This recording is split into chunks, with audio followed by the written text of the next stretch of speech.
Once in a while, along would come the innocent who thought the rare cooking touch evolved over years and generations of mindful application and practice could easily be replicated by any cocky, confident novice.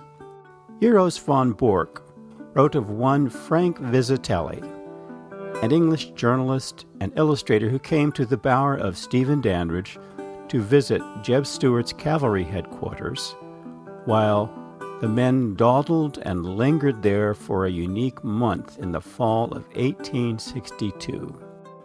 Von Bork later remembered, "We thankfully accepted Dr. D's kind invitation on our arrival to dry our dripping garments and warm our chilled bodies before the roaring wood fire in his large and comfortable family drawing room. Here we found two Englishmen, the Honorable Francis Lawley, the well-known Richmond correspondent of the Times, and Mr. Vizetelly, who was keeping the readers of the Illustrated London News informed of the events of the war with pen and pencil, with both of whom we were to spend many pleasant hours in camp. These gentlemen were at the time guests of General Lee's headquarters and had undertaken the long ride to the Bower for the satisfaction of one day with Stuart. Jeb Stuart's young buck country boys turned cavalrymen gathered around to soak up the spectacular expositions of this jolly, dapper, mustached, high-boot Englishman, and became mesmerized by his embellished accounts of wars he covered across other continents. He was the magic man to these Virginia country boys, as were his tales from faraway lands and exotic worlds.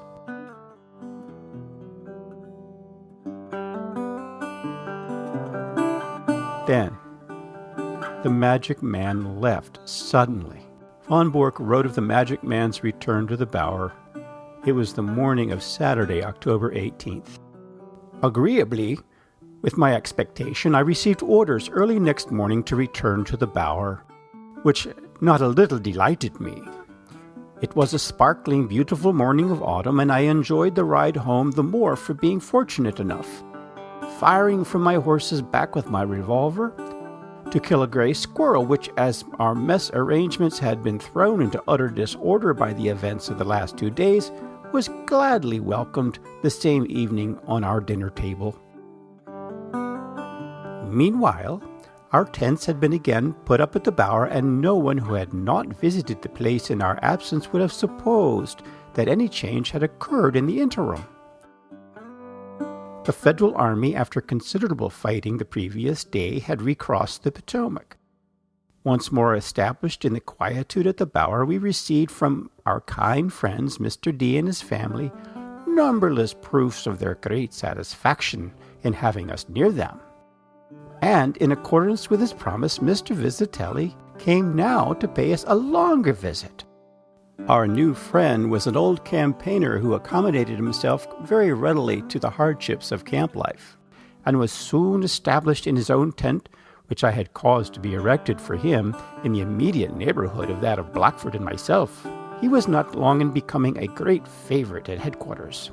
Regularly, after dinner, our whole family of officers, from the commander down to the youngest lieutenant, used to assemble in his tent, squeezing ourselves into narrow quarters to hear his entertaining narratives, which may possibly have received a little embellishment in the telling, but which embraced a very wide circle of a human experience, and had a certain ease and brilliancy beyond most such recitals. The ingenuous youth of our little circle drank in delightedly the intoxications of Mabille and the Chateau de Fleurs, or followed the storyteller with eager interest as he passed from the gardens and the boudoirs of Paris to the stirring incidents and picturesque scenery of the Italian campaign which he had witnessed as a guest of Garibaldi. Frank Vizetelly immortalized their life and fun-making at the Bower in 2 drawings published in England. Von Bork wrote after the war, "Vizetelly's clever pencil had placed us before the European public in the pages of the Illustrated London News. Then, they had a rude awakening when Frank Vizetelly dared to think he could cook roast pig as well as he could invent a good story around the campfire. He assumed he could outcook the kitchen she-czar that David Hunter Strother wrote of. But no. Von Bork remembered, less successful was our friend in his efforts to improve the cuisine of our Negroes' camp cook, and we often had to laugh upon him, especially when one day he produced a triumph, a roast pig with the conventional apple in its mouth, which we found to be raw on one side and burned to a cinder on the other.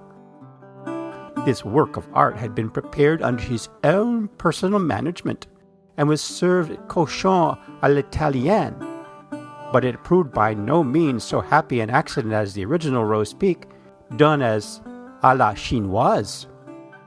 Had Frank Vizetelly taken the time and read Mary Randolph's book first, he would have done thus. He would have made sure the pig was very fat, nicely cleaned, not too large to line the dish. He would have chopped the liver fine and mixed it with the crumbs of bread, chopped onion and parsley with pepper and salt. He would have made it into a paste with butter and egg and then stuffed the body well with it and sewn it all up, put it on the spit, and make sure to have a clear fire to roast it, baste with salt and water at first. Then he would have been sure to rub it frequently with a lump of lard wrapped in a piece of clean linen. This would have made it much more crisp than basting it from the dripping pan. So when the pig was done, he should have taken off the head, separate the face from the chop, cut both in two, and take off the ears. He should have then taken out the stuffing, split the pig in two parts lengthwise, lay it in the dish with the head, ears, and feet, which have been cut off. He would have placed those parts on each side, put the stuffing in a bowl with a glass of wine, and as much dripping as will make it sufficiently liquid. He would have put some of it under the pig and served the rest in a boat. Maybe Frank Vizetelly used too little fire to roast too large a pig, or maybe he didn't prepare it with the salt and water basting and regular rubbing with lard.